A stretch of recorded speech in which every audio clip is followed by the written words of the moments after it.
Golf Smarter, number 690. And a little correction before we begin. When our guest says humorous, he actually means femur.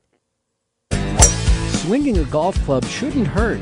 Our guest, DJ Watts, can fix that with his mechanically correct swing. This is Golf Smarter, sharing stories, tips, and insights from great golf minds to help you lower your score and raise your golf IQ. Here's your host, Fred Green. Welcome to the Golf Smarter podcast, DJ.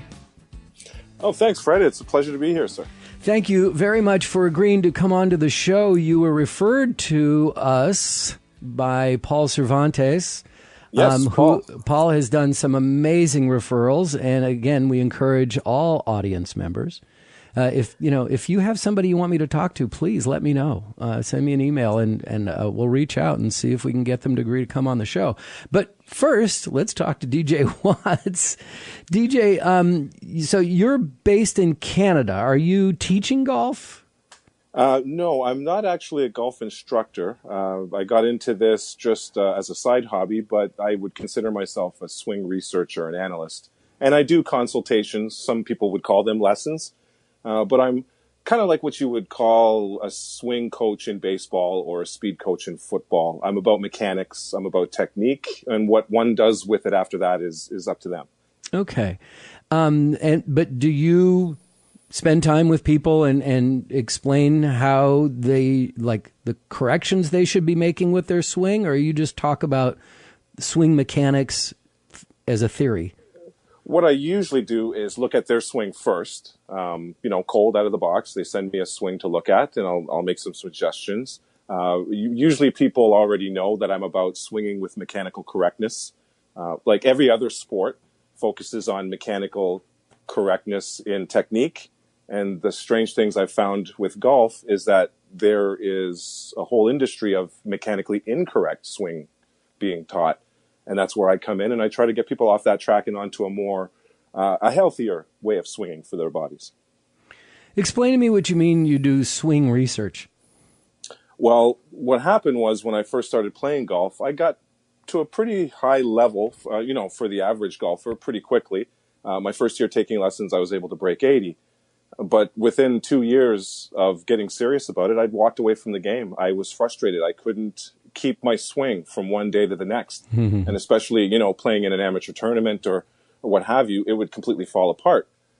So I walked away from it for years until finally picking up my bag one day and saying, let me go figure this out again once and for all. And that brought me down the rabbit hole to studying swing techniques and researching swings, past and present greats, and seeing what similarities did they have. I'm curious about the reason that you quit. You felt it was mechanical and not mental/emotional? Well, I quit out of frustration. I didn't know what was going on. I came from a sporting background before I ever picked up a golf club at the age of 25. So I've played baseball, hockey, basketball. I've done track and field, and I got to a high level in all of those sports. And I did it by focusing on practicing, working on technique, which is a very good way to get very good fast. Let me tell you right now, if you focus on technique and practice, that usually does the trick. So with golf, after 2 years, I walked away from it. I said, there's something wrong here. If I can't get to a certain level in 2 years of almost daily practicing at one point, it wasn't that I was blaming the technique, but something was frustrating me, and I quit until I came back and said, let me figure it out. And when you focus on technique, do you do that on your own, or you need somebody to watch you? You need somebody to tell you the nuance of what they see in your technique. Did you just kind of self-diagnose?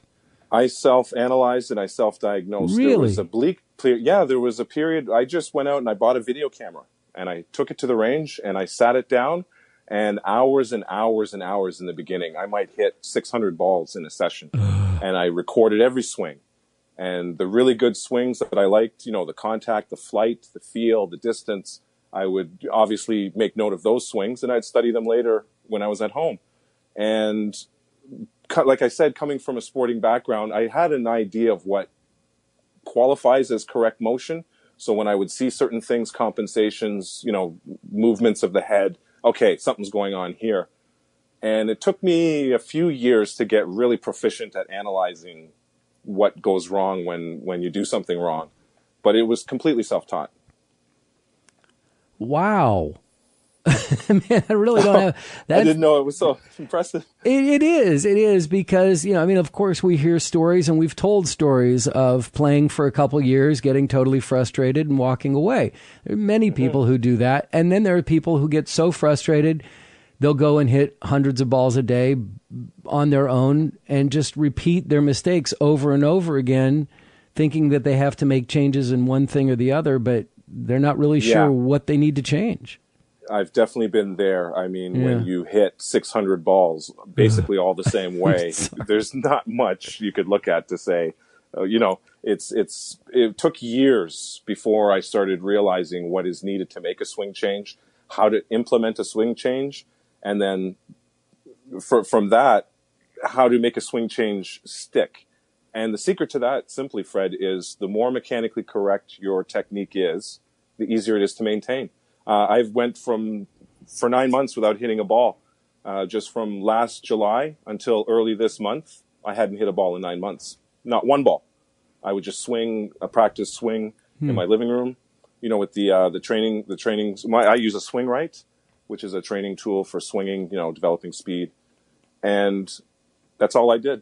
And I went out after 9 months not hitting a ball, and I hit a jumbo bucket of balls. And my swing is about as good as it was the last time I hit a ball. I'm not familiar with the swing right. Oh, the swing right is just a training tool. You can swing it indoors, which is what I like because, being in Canada half the year, I can't even play golf. Yeah. And it just, it kind of keeps you in swing shape.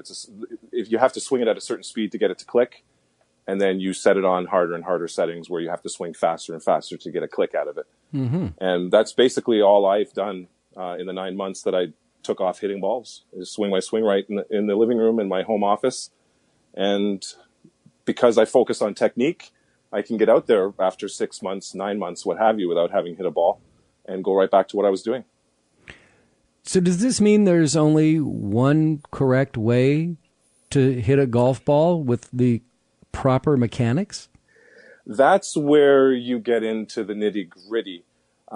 There's optimal technique, Fred. So just as in, with any other sport, for pitching a baseball, for swinging a baseball bat, for shooting a free throw in basketball, sprinting technique in track and field, there is what you would have as a standardized technique where the closer you are to that, the better you'll do. You've heard of the Fosbury technique in the high jump. Sure, the Fosbury flop. Yeah, when he first came out with it, everybody laughed at him. Yep. But try to find a high jumper now who does not use the Fosbury flop. It's recognized as universally the optimal technique. Yeah, he definitely changed the game, as like Steph Curry has done for the NBA. He's changed the game. Yeah, absolutely. And for the golf swing, there's only one thing I would say is that when you swing, it shouldn't hurt you. You're swinging a 13-ounce golf club. So if you're incurring a lot of injuries, especially in the lower back, you're doing something really wrong with your technique. I'm dead set against the modern swing, where they teach to keep the lower body, quiet, not lift the leading heel, and to twist the lower back. If you tried to teach that in any other sport, you'd be ejected from the premises. Imagine trying to teach a baseball player to not use his lower body and to just twist his lower back to swing a bat. He'd be in traction after 2 or 3 swings. Same thing with throwing a discus or a shot put. Don't use the hips and legs, just twist your lower back. It would never fly in any other sport. Golf, however, is a game and a sport. So you can play the game very well with a very problematic technique. It's about, counting the strokes and getting the ball in the hole. And that's where people equate a great player with having a great swing. They're two separate things. You can have a great swing and be a terrible player. You can have a terrible swing and be a great player. It's about the number of strokes it takes. So that's where I run into a lot of resistance. But the better one's technique is, the better one should be able to play, and the longer one should be able to play up until your twilight years without getting hurt. But when we watch the pros play, they don't all have the same swing. They don't all have the same mechanics. They absolutely don't. And what they that's talk a where we lot get about into- is just being square at impact, right? Absolutely. And there are a lot of ways to swing a club and to do very well playing golf. What I deal with is when people come and say, well, I can't swing, I can't play golf anymore because my back. I hurt my back playing golf. I had a pro come to me. He was a teaching pro who liked to play in tournaments, and he thought he was going to have to give up the game. He came across my blog. He saw that I was teaching mechanically correct swings. We worked together, and he was able to play at a higher level again. In fact, he's a PGA assistant teaching pro out in California, and he won. He's a senior now, and he won the Open Assistants Championship a couple years ago. Wow. Mm-hmm. So, go ahead, Fred. Sorry. No. Go ahead. No. So when you say, is there only one correct way to swing a golf club? There is an optimal swing technique, and the further away you get from that, the worse it will be for your body. So I don't see why, if you told somebody this is the correct way to shoot a free throw, everybody would strive to practice that particular technique. Same thing with throwing a baseball, sprinting technique or hurdling technique in track and field. You'll find that the highest levels of performers have very good technique because it's about mechanics. Golf is a game where skill can overcome athletic ability. You have people who aren't very athletic at all who could be great golfers. You have great athletes who are terrible golfers. So Charles it Barkley. gets kind of in, I was going to say. So you get into a gray area where people say, well, he's a great golfer, so he must have a great swing. Well, if he can't get out of bed the next day after playing in a tournament, there's something terribly wrong with his swing. I personally, when I started playing golf and I started later in life, I was having a lot of back pain. And when I learned how to quiet my lower body, not lift my left foot, not sway right to left, all of a sudden the back pain was gone and I was making better golf shots. Well, it could be something that you were doing with the way you were swinging that didn't have anything to do with lifting. See, lifting the lower heel is not a means to an end in itself. The way you should swing a golf club is to use the hips and legs to provide the power in the pivot, just as when you throw or when you run or when you swing an axe, you're using the lower body. It could be that you weren't swinging hard enough to hurt yourself when you started to quiet the lower body. It could be that there was something very wrong in your technique when you were lifting the heel. Because just lifting the heel does not make a swing great or bad. Are you getting free hip movement, free hip and leg movement, instead of twisting the lower back to get the shoulder turn? Because that is mechanically unsound. And I don't know why anyone would want to teach or promote an injury-causing technique when in any other sport, they would shy away from that. They'd say, well, that's not mechanically correct. Don't do that. But in golf, you can get away with it because it's all about the score. Now, in long drive, where it does come down to technique, you won't find anyone now swinging with what I call a planted leading heel and just twisting the lower back. For a while, they did have some long drivers who did that. Jeff Flagg, I think in 2014, would be the last person to win a golf long drive championship who didn't lift his heel on the backswing. But now, for all intents and purposes, everyone who does long drive swings with the free hips and legs and the lifting leading heel. So if you're swinging for power and all of these gentlemen are lifting their heels and letting the hips turn freely, I don't understand how people say that swinging the other way is more powerful. If it was, all the long drivers would be doing it. But they wouldn't be doing it for very long. Wow. Because they'd get injured. Wow. I mean, you're saying things that I don't hear many instructors say. No, but you know who said that? You know who said that over 40 years ago? I believe you know him, a gentleman named Jack Nicklaus. Yeah, I heard of him. In a Golf Digest magazine interview in 1974. It's on my blog. I refer to it all the time because if you can find yourself in agreement with arguably the greatest player of all time, the greatest major winner of all time, a man who won 18 majors in his spare time, it's because his swing is so close to what I view as a model of absolute mechanical correctness for power generation. He was a very accurate long iron player. I mean, Jack Nicklaus had the whole game. Now, it didn't come down to just the swing, but he was able to win majors for over 20 years because his swing allowed him to play without being injured all the time. I've always said Tiger Woods, had he learned to swing similar to Jack Nicklaus's or Sam Snead's or Vijay Singh's back in the day when he was lifting his heel, or Bubba Watson, all else being equal, Tiger Woods is probably at 25 majors. Wow. Because he did not lose 10 years between his first and last major due to injuries, which were all, you can lay it all at the feet of the modern golf swing techniques, from his knee problems all the way to the back. So interesting. Hey, we've hit the turn. Let's take a short pee break, and I'll meet you at the next tee box. Okay. DJ, did you study Homer Kelly's swing? Where did you do your research other than watching TV or something? Yeah, that's where I started was, you remember, I started this back in 2005, so we didn't even have YouTube. Right. So it was a matter of, back then, the Golf Channel used to feature all of the classics, you know, from Bobby Jones. I've got a whole cassette in my closet somewhere of Golf Channel shows featuring Bobby Jones on how to swing.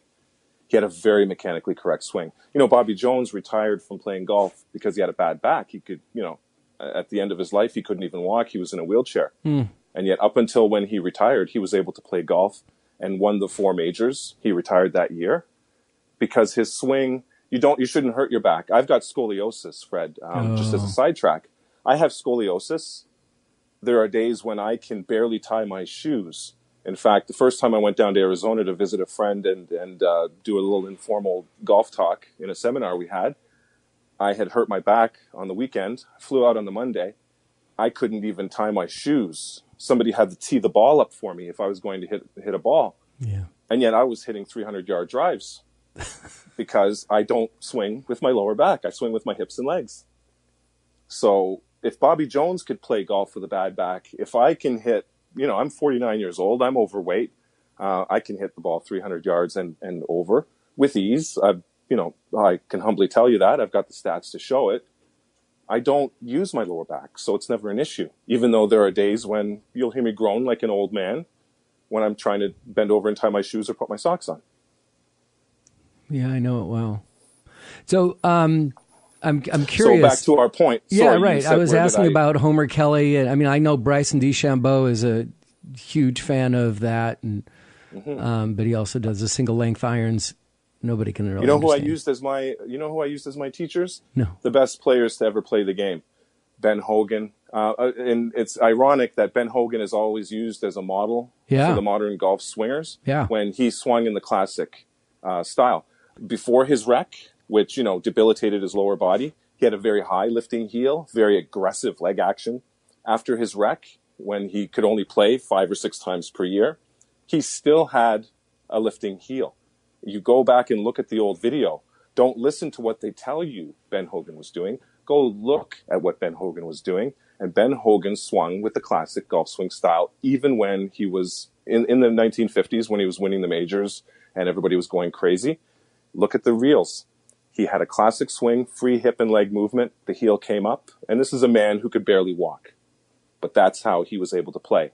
He did not use the modern swing style that they've tried to attribute to him.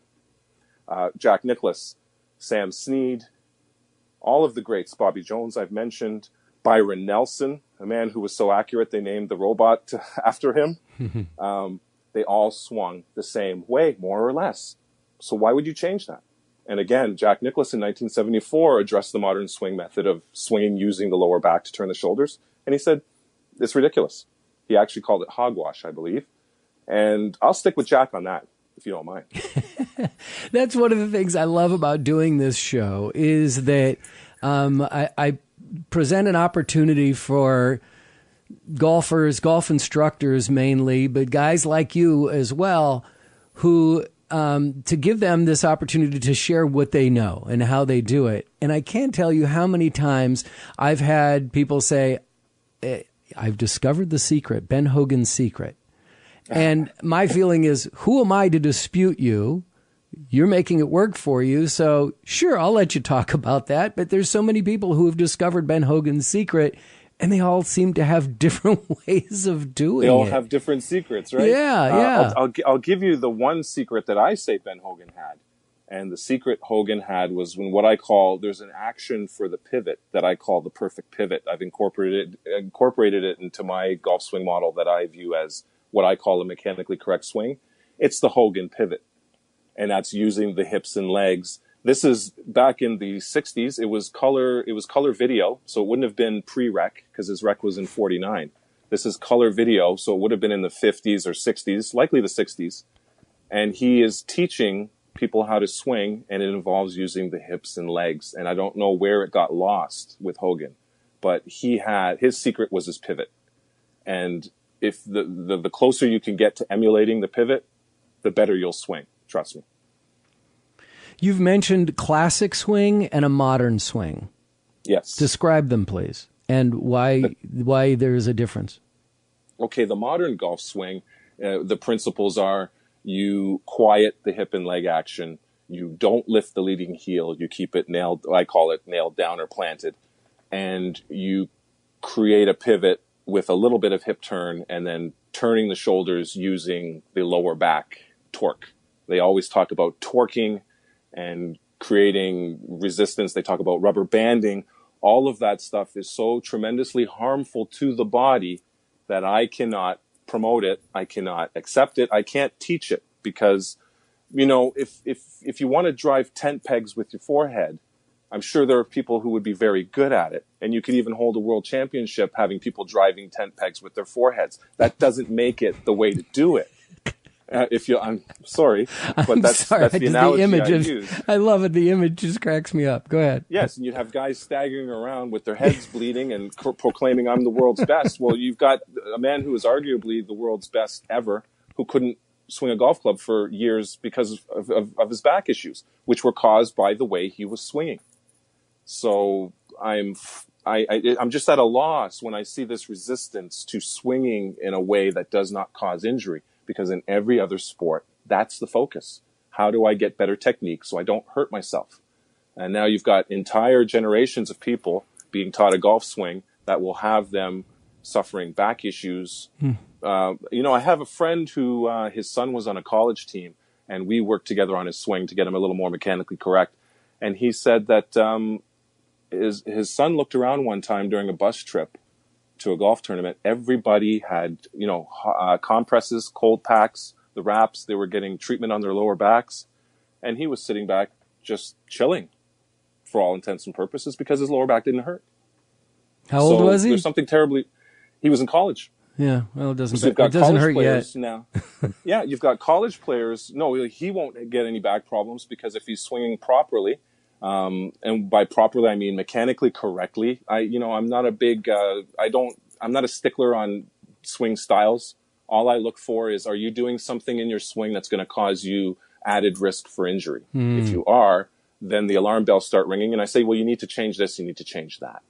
So, but they all look the same, don't they? When you look at Byron Nelson to Jack Nicklaus, to all the golfers back in the classic golf era, they are largely differing versions of the same thing, which is what you would usually find when you look at correct technique. They might have some flaws here or there, but they're what I call aesthetic flaws that might interfere with performance, with consistency, but they're not flaws that will have you dropping to the ground, clutching your back. Where do you place your weight? All right, on the front foot, on the back foot, during your swing, in your setup, how are you positioned? Okay, and this is one of my critiques of the classic golf swing era, in that a lot of golfers tended to lean into their left side. The mechanically correct position for impact is with the head over the trailing knee and foot. You've probably seen endless analyses of this on TV. With the spine leaning away from the target, and what I call a right biased position.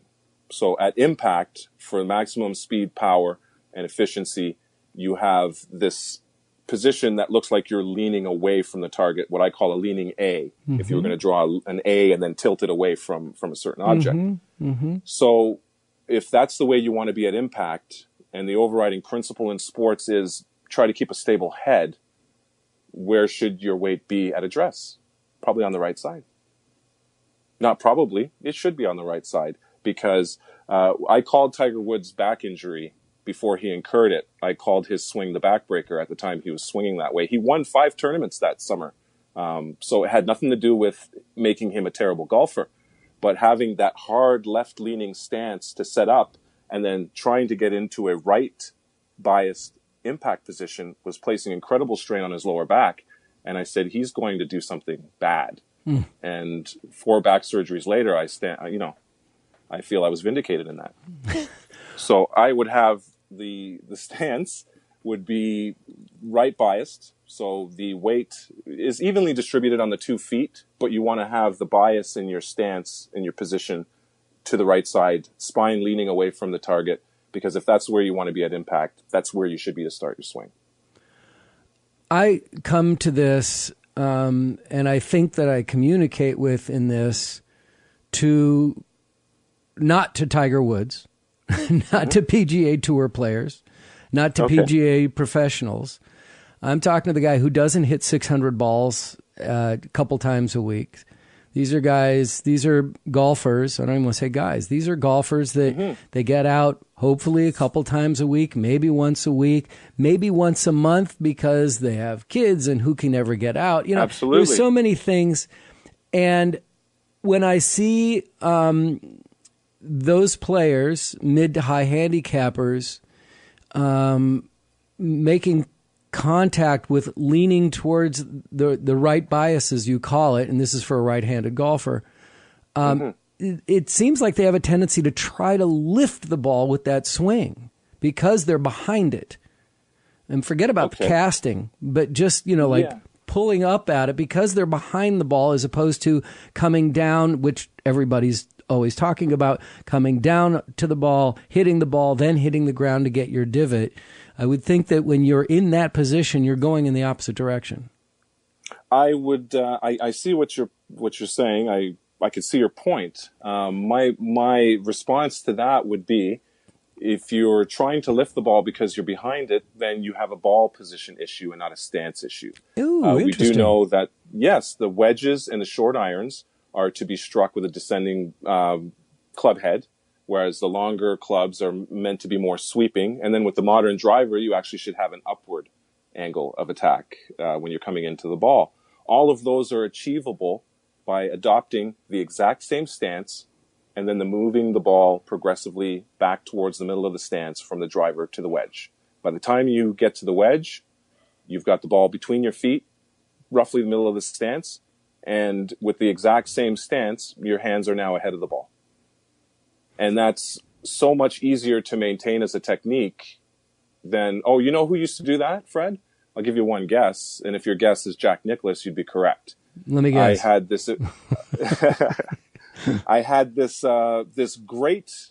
It's something that... It's a great thing, Fred, when you find validation without having looked for it. And when I was building my latest golf model of swinging, which would probably be going forwards from 2014, when I was looking at Ben Hogan and his pivot, everything forwards from there is what I consider my latest model.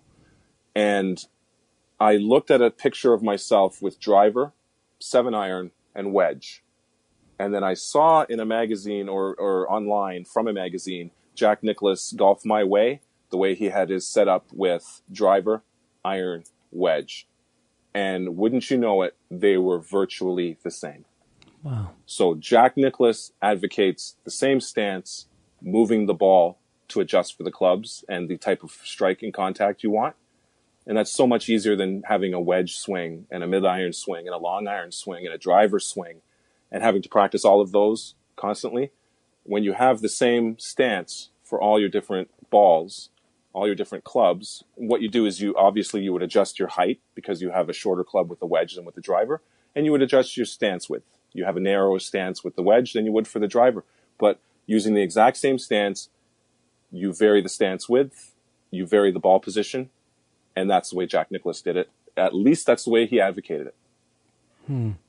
So we've talked about the modern swing. We've talked about the classic swing. What do you call yours? Mine would be once I figured out that the modern swing was not the way to swing, and that happened fairly early in my research. I'd say I started in 2005, and by the year 2008, I was completely done with any type of swing that had a flat or non-lifting heel, without letting the hips turn and trying to turn the lower body. It's probably why I don't have back issues to this day with all the balls I hit. For the majority of my years doing swing research, I was swinging in the classic style. So I would call my golf swing model Jack Nicklaus's swing, Ben Hogan's swing, Byron Nelson's swing. All of the great golfers' swings are similar to my model. I've just taken the idiosyncrasies out of theirs. Mm-hmm. And what you're left with is what I would advocate swinging with. Awesome. So it's not necessarily my model so much as I've just taken all of the greatest swingers and taken out their personal quirks, and what you're left with is the basic model. But my swing model is closest to Jack Nicklaus's. Take out the flying elbow, and you're basically there. If perchance by a miracle that this show has been listened to by Tiger Woods, and he like calls you and says, "I need your help," what would you tell Tiger Woods today? I would tell him that he could likely play golf and be a serious threat to win majors with his golfing ability well into his 50s. But he needs a swing that will allow him to be out there. And that would be swing in the classic style. Now, I'm sure there's lots of people who would be able to show him what that means. He wouldn't necessarily need my assistance. But if you swing with free hips and legs, and let the leading heel do whatever it has to do to allow. See, this is what I'm talking about, Fred, is when you swing with a free hip turn, let the legs and hips do what they're supposed to do to get that hip turn. And if that means the heel comes up, then the heel comes up. And some people have a very slight heel lift. Some people have a very high heel lift. You go from Ben Hogan to Jack Nicklaus in terms of how high the heel came up. And then all of the variations in between. So I would tell Tiger, if the way you're swinging is causing you back pain and causes you back injuries, find a different way to swing. Because as I said to you earlier, if he had been taught a classic golf swing, all else being equal, he'd be at 25 majors and still counting. When you lift your left foot on your right-handed swing, when you get your heel off the ground, where is your knee pointing at that point? Are you pointing it straight ahead? The left knee? The left knee, is it pointing straight ahead, or is it pointing back behind the ball? Does it matter? It does matter. And for you to have a full hip turn, the left thigh, I've found through looking at, hundreds of swingers and looking at the modeling myself and the mechanical technique required, you want to have at least a vertical thigh. The only way to get a vertical thigh, and I'm not talking about where the knee points, but if you have a vertical thigh with the driver, your knee would actually move behind the ball, if you get what I'm saying. No, I don't understand what you mean by vertical thigh. A vertical left thigh. So when you're at the top of your backswing, you want a straight vertical line from the hip through the knee, and it's what I call swinging the gate. When you swing that left leg over, it forces the right hip back behind you, and this is what I learned looking at Ben Hogan's pivoting action. And when you swing that gate, that's what gives you the hip turn to give you the shoulder turn, where now you just have to shift the weight to the leading foot, and it's all leverage. It's like a judo throw. You get your best, most powerful action doing it using leverage and not muscle power. And the more leverage you use, the more muscle power works to your advantage and not to your disadvantage. Because with the modern golf swinger, the stronger they're getting, the more harm they're doing to their backs, their discs, their joints. The more muscle you have, the more damage you're causing when you don't swing properly. Wow. I cannot wait to see the emails that are going to come from this, because there's going to be people who have a lot of comments about what you've said, because I think it's so interesting. Absolutely fascinating. Well, it is, yeah. It's very controversial, but that's, I don't have any oxes to gore. I don't consider myself an iconoclast. It's just that what I'm saying goes against what most people are teaching and saying on TV, and then you get the ruffled feathers. where people think that I'm attacking them personally. I'm not. I'm attacking swing technique. That's all I deal with. I don't deal with personalities. I don't deal with, if I like a person or not. I look strictly at the golf swing. I listen strictly to the analysis being presented on TV. And if I disagree with it, I disagree with it. It's not personal. How do people find your stuff? I find that the people who find my blog, because I don't advertise, they come through either word of mouth or internet searching.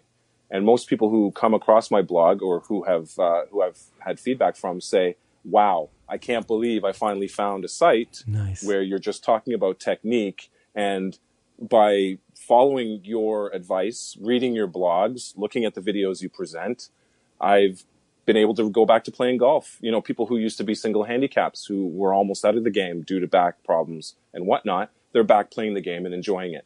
And I'll tell you, Fred, every email or comment I get where someone says, DJ, you saved my golfing life. Nice. That makes it all worth it. Absolutely. You know what I mean? Oh, what else am I doing absolutely this get for? that. Yeah. Other than my own personal gain from having improved my golf swing, because I walked away from the game in frustration. Once you learn a mechanically correct way of swinging, you can then focus on the rest of the game, Fred. The chipping, the putting, the game management. When you're not out there scratching your head saying, why can't I hit a ball from point A to point B? There's so much value gained in saying, this is the swing I have, as Jack Nicklaus had for years. This is the swing I have. It works. This is the way I'm going to play the game.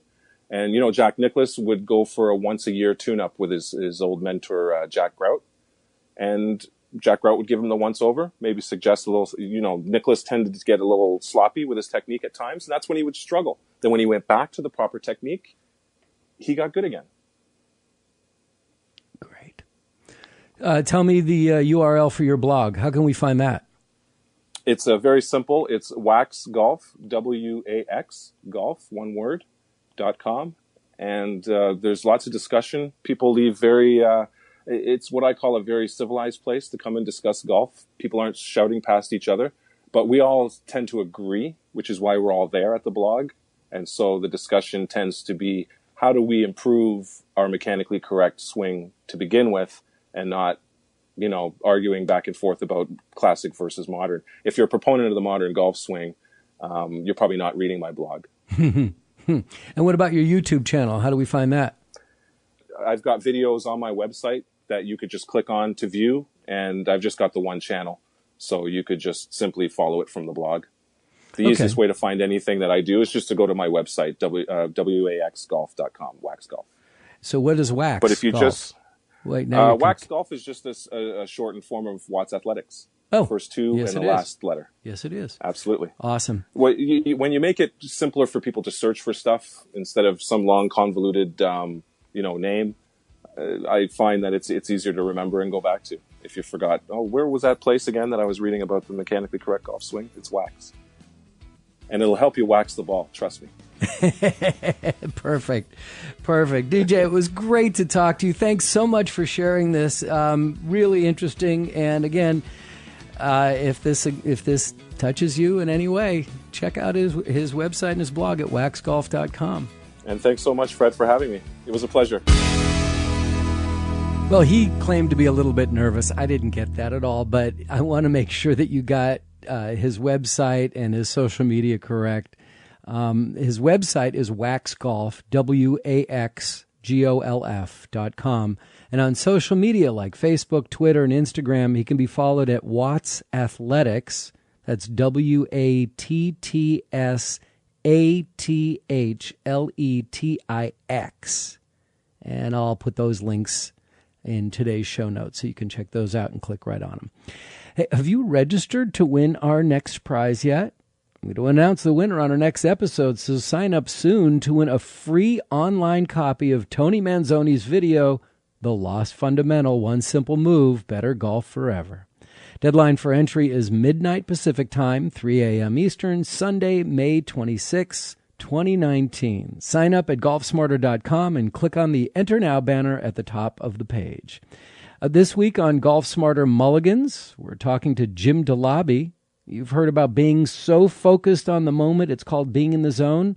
We talked to Jim about how the average golfer can get into the zone, the super zone, or the no zone.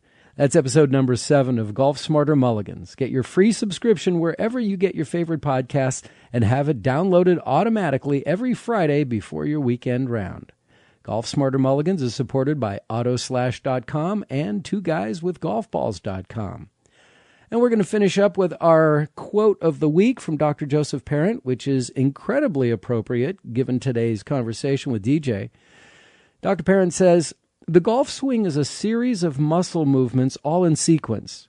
Any interference with that sequence, such as an extra muscle tension, interrupts the flow of the swing, causing errors in body action, swing path, and contact point. The average golfer's idea of trying to hit it farther actually causes an excess tightening of muscles, which shortens the arc of the swing and reduces the whipping action of the arms, resulting in a loss of distance."